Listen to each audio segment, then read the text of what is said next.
हे दोस्तों, आज मैं आपको बताऊंगा एक की रीजन क्यों कुछ ही लोग बहुत अमीर बन पाते हैं और क्यों ज्यादातर लोग गरीब या फिर मिडिल क्लास रह जाते हैं। रॉबर्ट नाम का एक लड़का था जिसके 2 बाप थे।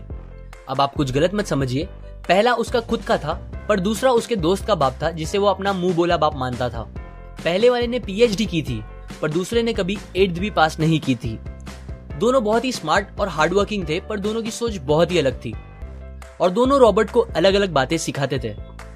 पहला बाप बोलता था कि पैसा सारे फसाद की जड़ है, पर दूसरा बोलता था कि पैसा ना होना सारे फसाद की जड़ है। पहला रॉबर्ट को हमेशा महंगी चीजों के बारे में सोचने से मना करता था और कहता था कि वो हमारी हैसियत के बाहर है।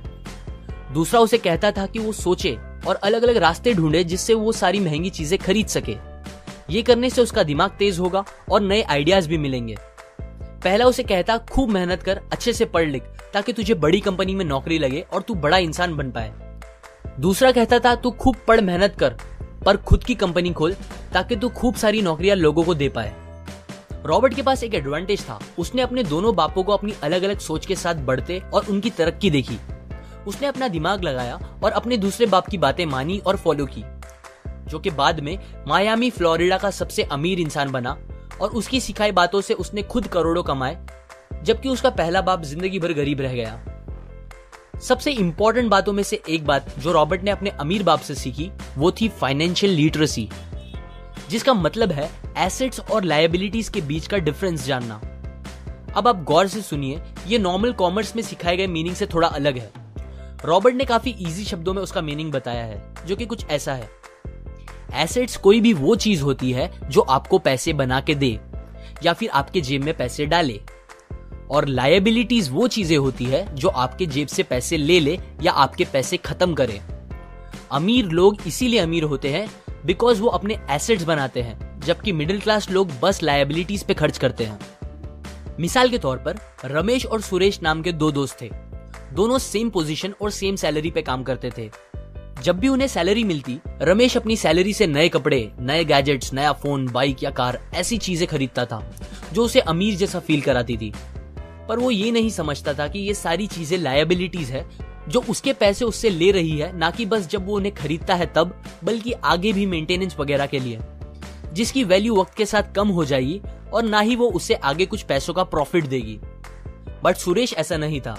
वो ये सारी चीजें नहीं खरीदता था जब तक कि उसके लिए बहुत जरूरी ना हो वो चीज खरीदना। वो पैसे जमा करता था और एसेट्स पे खर्च करता था, जैसे कि स्टॉक्स, बॉन्ड्स, रियल एस्टेट, अपनी खुद की स्किल्स बढ़ाने के लिए या कुछ सीखने के लिए जो उसे आगे और पैसे बना के दे। 2 साल बाद सुरेश करोड़पति बन गया, जबकि रमेश वैसे का वैसा अपनी कम सैलरी को कोसता रह गया और कहता था कम सैलरी उसके मिडिल क्लास होने का रीजन है। एक गरीब इंसान का कैश फ्लो कुछ इस तरह होता है, उसे पैसे मिलते हैं और फिर वो पैसे उसकी जरूरी खर्चों में खत्म हो जाते हैं। एक मिडिल क्लास का कैश फ्लो थोड़ा सा अलग होता है, उसे पैसे मिलते हैं, वो पैसे जरूरी खर्चों और लायबिलिटीज में खत्म कर देता है।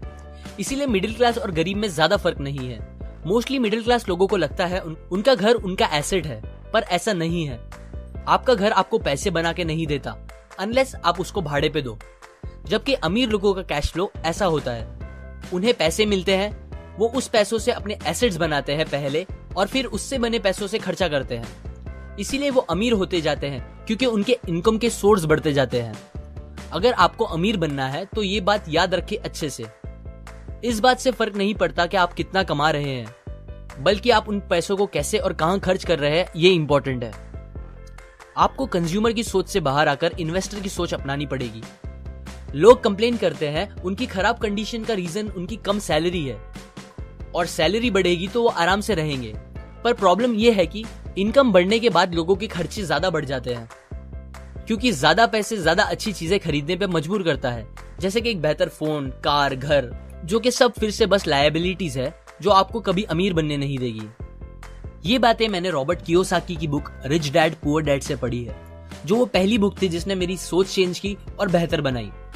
अगर आपको ये बातें अच्छी लगी तो लाइक करें, अपने व्यूज कमेंट करें और फाइनली सब्सक्राइब करें।